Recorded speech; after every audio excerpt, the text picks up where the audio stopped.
My daughter made me sign legal papers. I agreed. Then the lawyer looked at her and said, "Read it again." The house had been quiet for many years, but it was not the lonely kind of quiet. It was the kind that comes after a full life, after noise and laughter have slowly settled into calm. After the death of a spouse, the widowed parent had learned to live with that calm. Mornings were slow. Afternoons passed with small routines. Evenings were filled with memories, sometimes warm, sometimes heavy, but always familiar. Hit that subscribe button and tap the bell icon so you never miss our latest uploads. The daughter used to be a regular part of that calm. She would visit often, sometimes just to sit and talk. They would drink tea together at the kitchen table, the same table where homework was once spread out and birthday cakes were once cut. Their conversations were simple. They talked about weather, neighbors, small troubles, and old stories that never seemed to get old.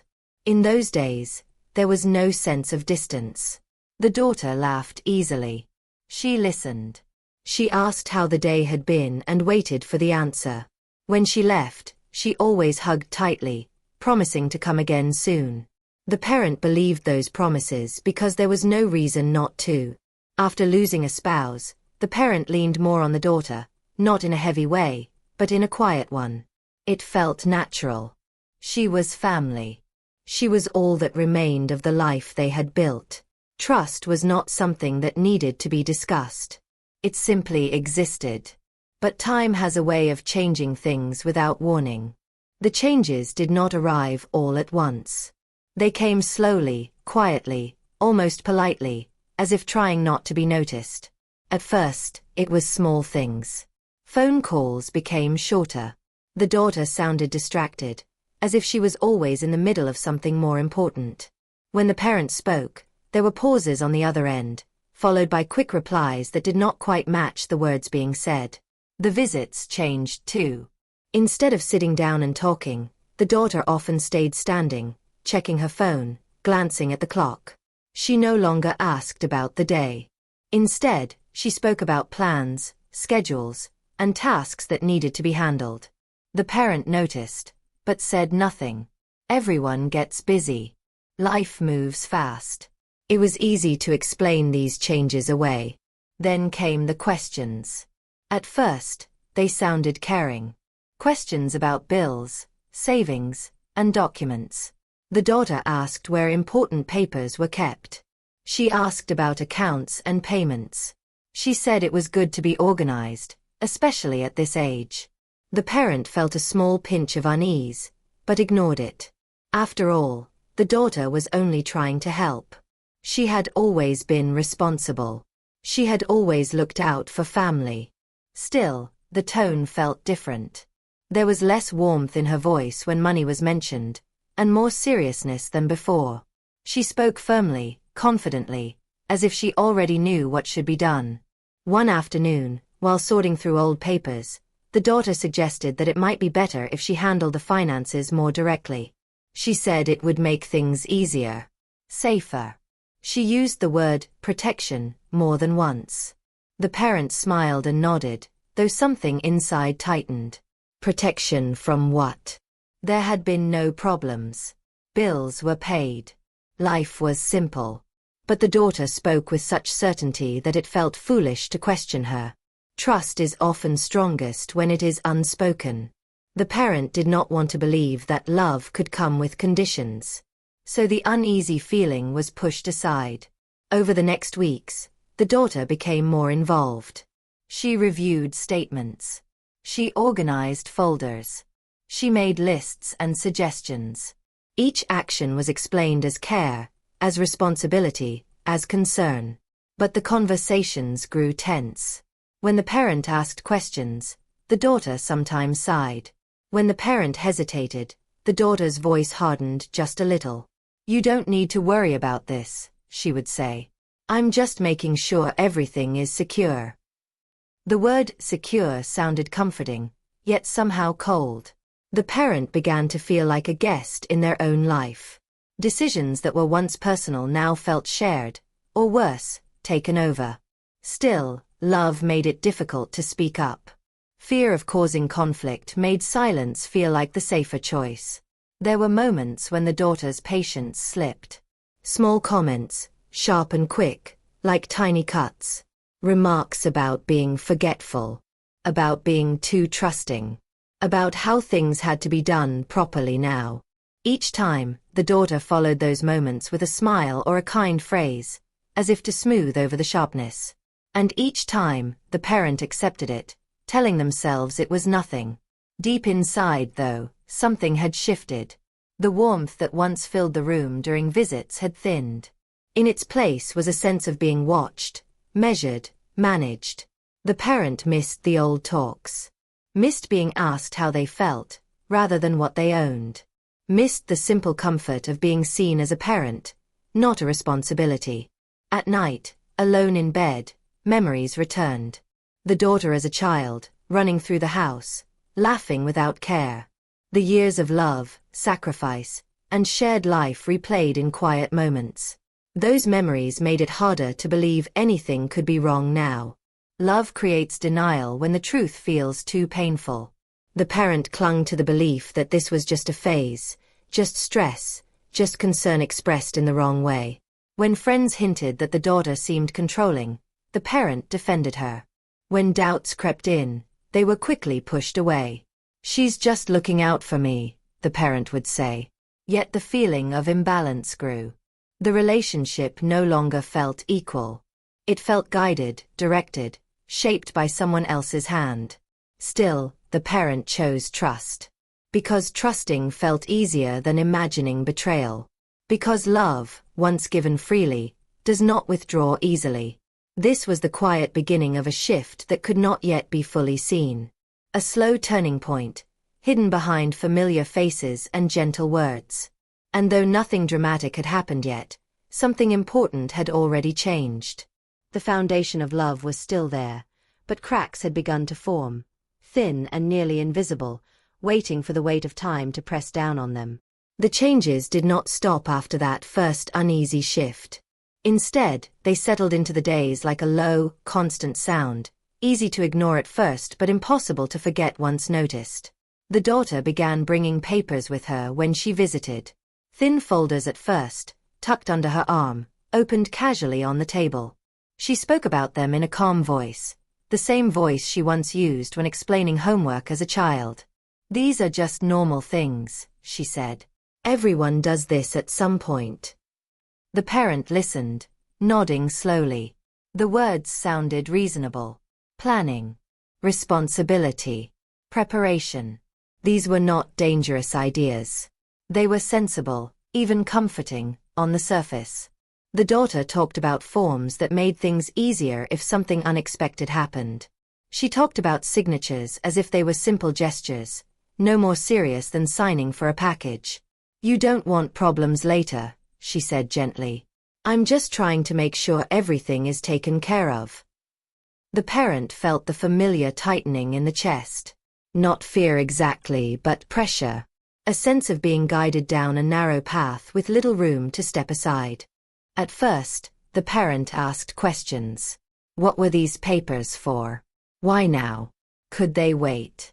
The daughter answered patiently, but there was a firmness behind her patience. She explained again and again, using different words but always reaching the same conclusion. It needed to be done. Soon. She mentioned age without sounding cruel, but without softness either. She spoke of time as something fragile, something that could slip away suddenly. "Things change fast," she said. "You never know with health." The word health lingered in the air long after she said it. The parent had been fine. A few aches, a few slower mornings, but nothing serious. Still, hearing it spoken out loud made doubt creep in. What if something did happen? What if refusing now caused trouble later? The daughter never raised her voice. She never demanded. That was what made it harder.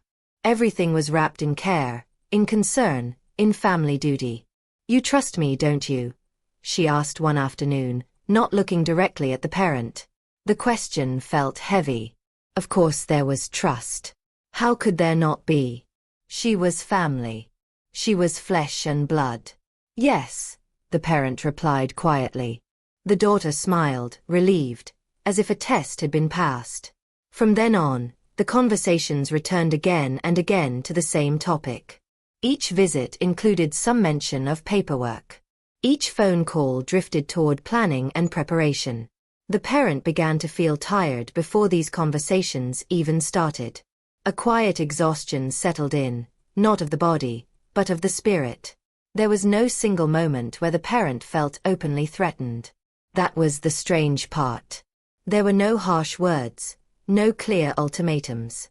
Just gentle reminders and repeated explanations that slowly wore down resistance. If you don't sign, things could get complicated, the daughter said once, casually, as if talking about traffic or weather. Complicated. The word felt like a warning without sounding like one. The parent wondered if pushing back would cause arguments. The thought of conflict felt unbearable. After years of loss and silence, peace felt precious. Even an uneasy peace felt better than loud disagreement. Family loyalty weighed heavily. Parents are meant to trust their children. Parents are meant to support them. That belief had been carried for a lifetime, and it did not disappear easily. When doubts appeared, the parent pushed them away. When the inner voice whispered that something felt wrong, it was answered with memories of love, of sacrifices made, of years spent raising and protecting this child. Surely those years meant something. Surely they guaranteed good intentions now. Yet the tension continued to rise, quietly, like water slowly filling a room. The daughter began to show impatience when the parent hesitated. She would tap the papers lightly, sighing as if the delay was unnecessary. "This is important," she said more than once. "I wish you'd take it seriously." The words stung.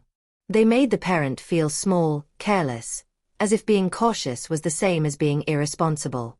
Sometimes, after these visits, the parent sat alone at the kitchen table, staring at the empty space where the papers had been. The house felt different then. Less safe. Less familiar. Sleep became harder. Thoughts circled at night. What if refusing hurt the relationship? What if agreeing led to regret? There was no one else to talk to openly. Friends might worry. Family discussions might turn into sides being taken. Silence seemed easier. The daughter, sensing the parent's unease, softened her tone again. She spoke more sweetly, brought small gifts, shared stories from work. These moments almost erased the tension, almost made everything feel normal again. Almost. Because the next mention of paperwork always came. It was never forgotten. It was always waiting. The parent began to feel cornered, not by walls, but by expectations.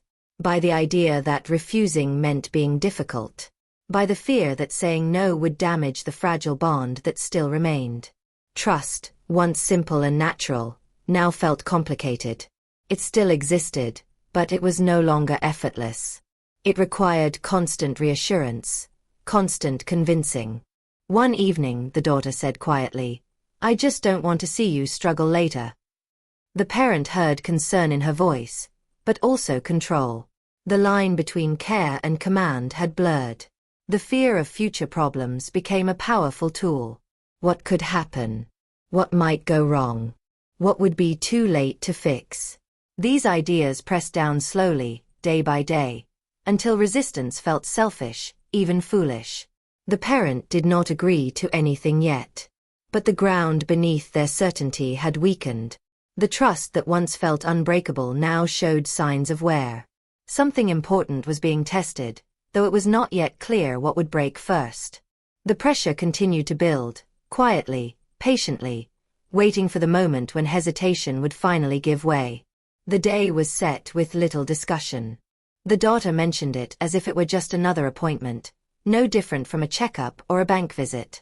She said they would meet with a lawyer to finish what they had already talked about. The parent agreed without fully realizing when agreement had happened. The words came out almost on their own. Saying no felt heavier than saying yes. That morning, the parent woke earlier than usual. The house felt colder, even though the weather had not changed. The quiet that once felt comforting now felt watchful. The parent dressed carefully, choosing clothes that felt proper, respectful. There was a need to appear capable, alert, not old or confused. A strange need to prove something that had never been questioned before. The daughter arrived on time. She seemed calm, focused. She spoke about traffic, about the schedule for the day. There was no mention of nerves or doubt. During the drive, the parent tried to ask questions. Simple ones. What exactly would be signed? How long would the meeting take? The daughter answered smoothly, eyes on the road. She said everything had already been explained. She said it was straightforward. Nothing to worry about. Her confidence filled the space between them. It left little room for uncertainty. The office was quiet and clean. Neutral colors. Soft chairs. The kind of place designed to make people feel safe and serious at the same time. The lawyer was someone the parent had never met. The handshake was brief. Polite. The smile felt professional, not warm. They all sat at a table. Papers were neatly stacked, already arranged. The daughter took the seat closest to the lawyer. The parent sat slightly to the side. From the start, the daughter spoke as if she were leading the meeting. She explained the situation quickly, clearly. She used terms the parent had heard before but never needed to understand fully. The lawyer nodded and listened.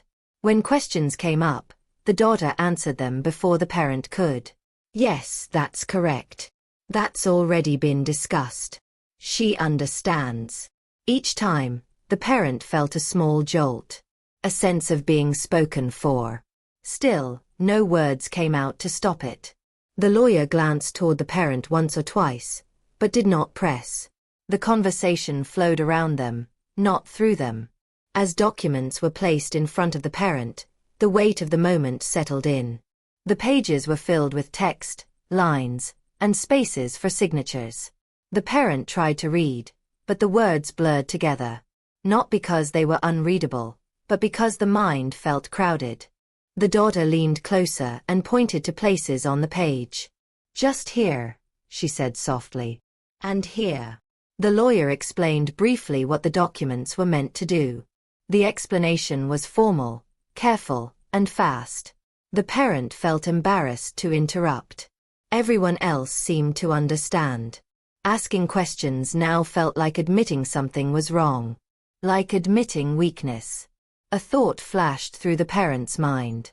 What if this is not right? But that thought was quickly followed by another. What if refusing causes a scene? The room felt smaller.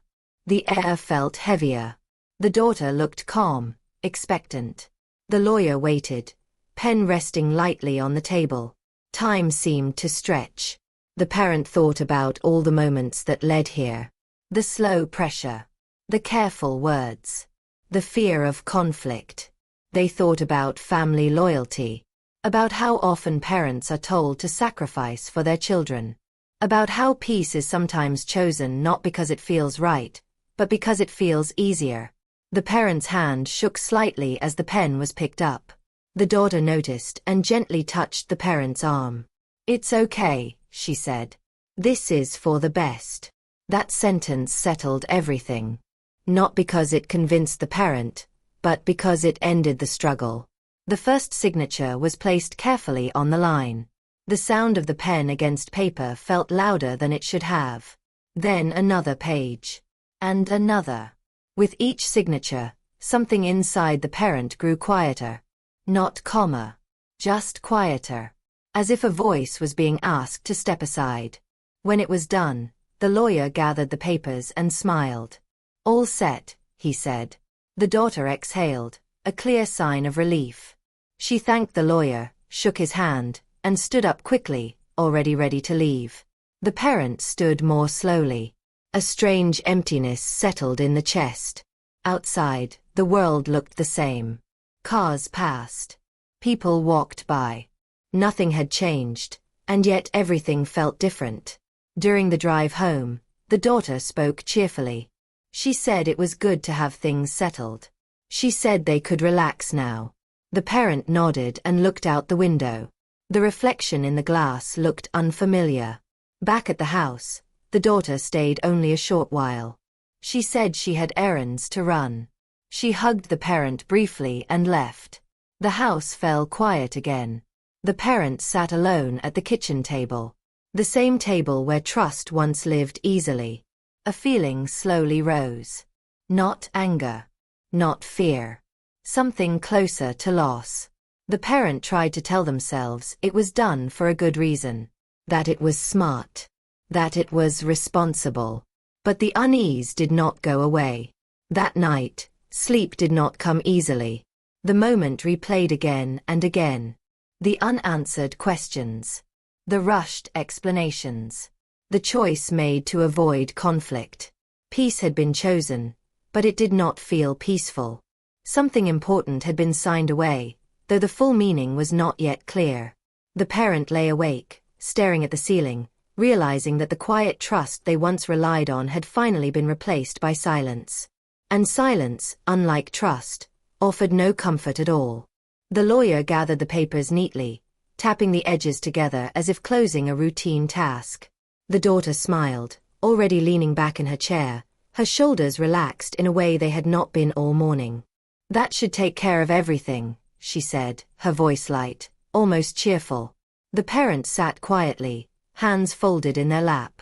A strange calm had settled in, the kind that comes after a decision is made and cannot be taken back. There was still unease, but it had gone dull, like a bruise pressed too many times. The lawyer did not stand right away. Instead, he paused. He flipped through the pages once more, slower this time. His eyes moved carefully across the text. Then he stopped. He looked up, not at the parent, but at the daughter. "There's one section I'd like you to read again," he said evenly. The daughter blinked, surprised. "Which part?" The lawyer turned the folder slightly and pointed to a paragraph near the middle of the page. "This one," he said. The room felt suddenly smaller. The hum of the air system seemed louder than before. The daughter leaned forward, still confident, but with a faint edge of irritation. "I've already gone through it," she said. "I understand," the lawyer replied calmly. "I'd still like you to read it now." There was no accusation in his voice. No anger. Just firmness.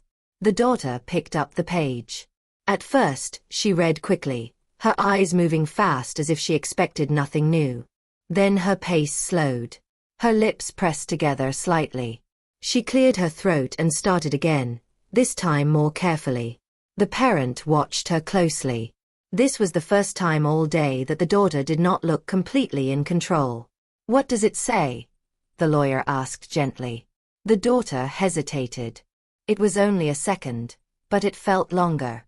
"It says," she began, then stopped. The parent's heart began to beat faster. Something was happening. Something had shifted. The lawyer leaned back in his chair, folding his hands. He watched without interrupting, his expression steady and unreadable. The daughter read the lines again, this time out loud, her voice lower than before. The words sounded different now, heavier. As she reached the end of the section, her voice trailed off.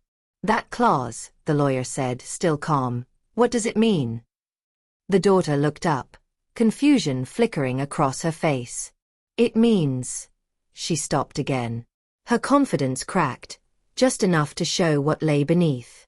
The parent felt a quiet rush of awareness. This part had not been explained earlier. Or maybe it had, but not clearly. Or maybe it had been ignored. The lawyer's gaze shifted briefly toward the parent, then back to the daughter. "It means," he said slowly, "that certain controls do not work the way you seem to think they do." Silence filled the room. The daughter straightened in her chair. "That's not what I was told," she said, sharper now. "The document is clear," the lawyer replied. "That section protects the signer in ways that cannot be overridden." The daughter's jaw tightened. She looked down at the papers again, scanning them with new urgency. The parent felt a strange sensation, a mix of fear and relief. Fear of what might happen next. Relief that someone else had noticed something was wrong. The lawyer's tone remained professional, but firmer now.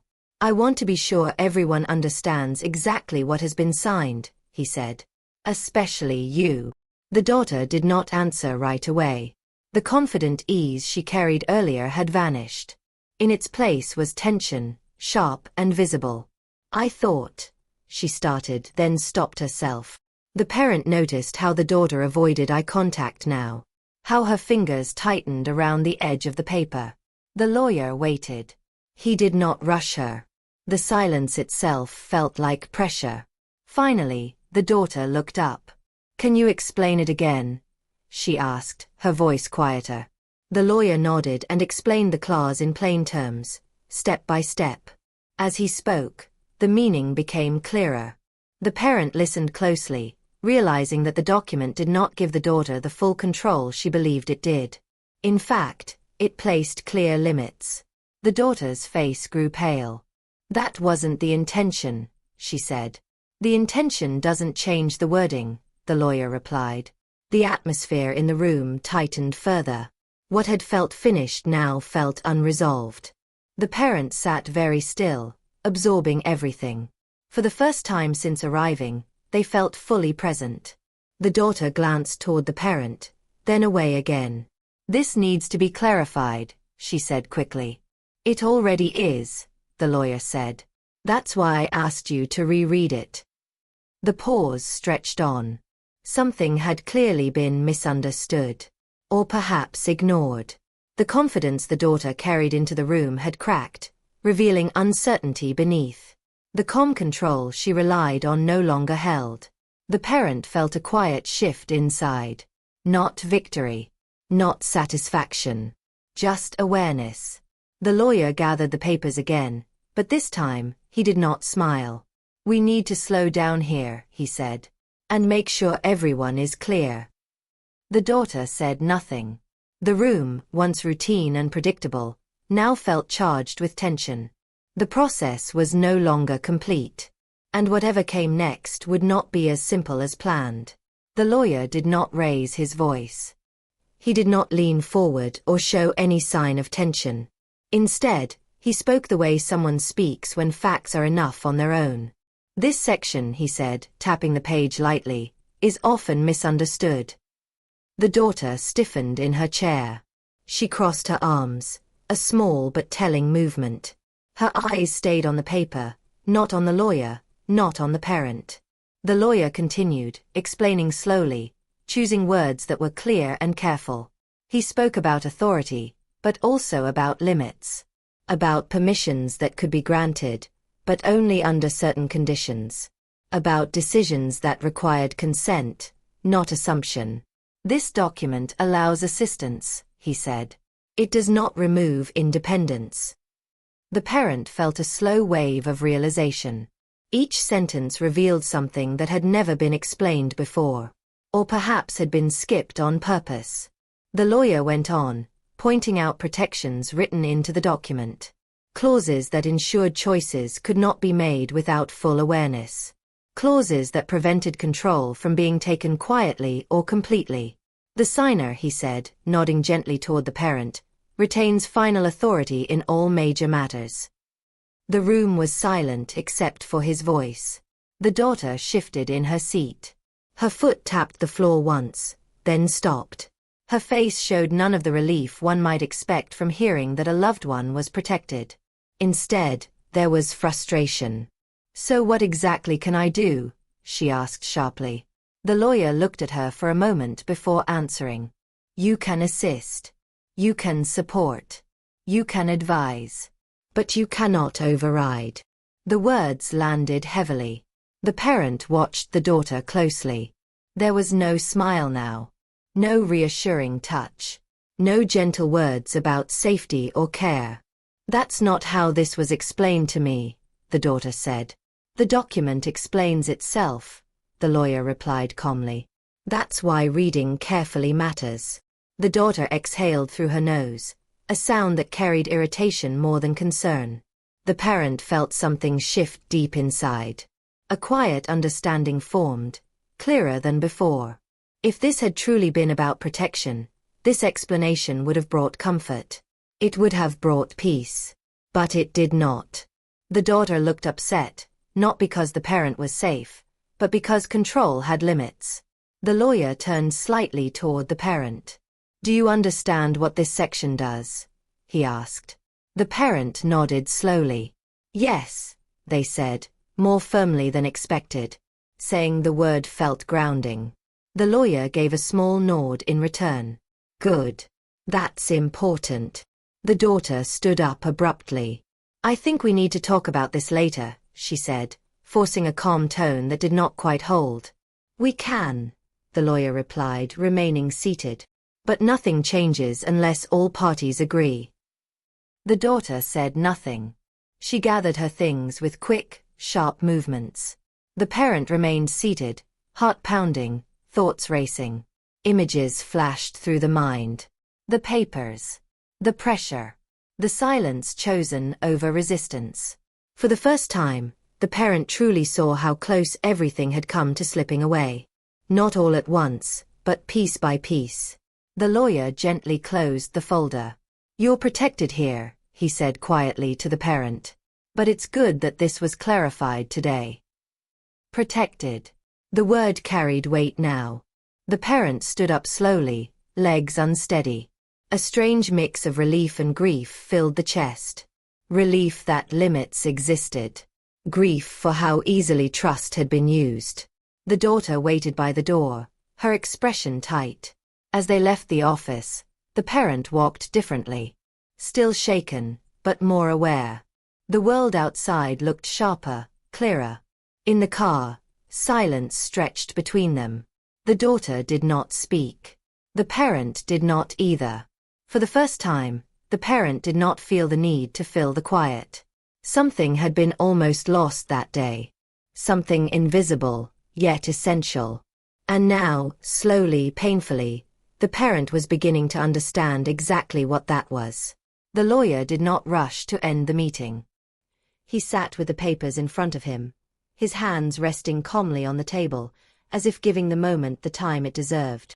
"I want to be very clear," he said, looking at both of them.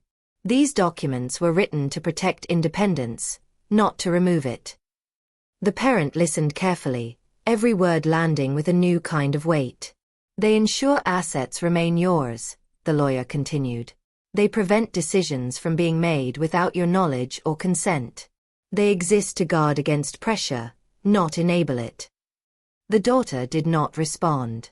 Her silence filled the room more than any argument could have. She stared at the floor, jaw tight, eyes distant. The parent watched her, really watched her, for the first time in a long while. There was no relief in her expression. No sign that she was glad her parent was protected. Only tension. Only restraint. The lawyer turned his attention back to the parent. "If at any point you feel uncomfortable," he said, "you have the right to stop, to question, to change course." The parent nodded slowly. Those words echoed inside the mind. Right to question. Right to stop. So many moments from the past weeks rose up all at once. The repeated pressure. The careful wording. The way hesitation had been met with sighs instead of reassurance. The parent saw those moments differently now. What once looked like concern now showed another shape. Manipulation does not always shout. Sometimes it whispers. Sometimes it smiles. The daughter remained quiet. She did not defend herself. She did not explain. She did not deny. That silence spoke clearly. The parent felt the last of the confusion drain away, replaced by something steady and sharp. Clarity. It hurt. It hurt more than anger would have. Trust does not break loudly. It breaks in the realization that someone's intent was never what you believed. The lawyer closed the folder and stood. "I think that's enough for today," he said gently. Outside the office, the air felt different. Lighter somehow, even though the truth was heavy. The walk to the car was slow. The parent's thoughts moved just as slowly, sorting through memories with new understanding. In the car, the daughter finally spoke. "You didn't need to make this complicated," she said quietly. The parent looked at her. For the first time, there was no urge to apologize. No need to smooth things over. It wasn't complicated, the parent replied. It was important. The daughter said nothing after that. The drive home passed in silence, but it was not the same silence as before. This one was clear. Honest. Back at the house, the parent sat alone again, but this time the quiet did not feel empty. Thoughts settled. Feelings aligned. The papers had not taken anything away. They had revealed something instead.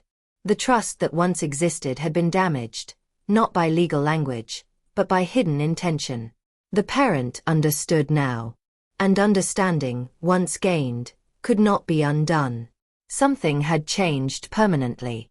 Not the ownership of things, but the way love, loyalty, and trust would be given from this moment forward. The days after the meeting passed slowly, but they were different from the days before. The parent felt unsettled, but no longer lost.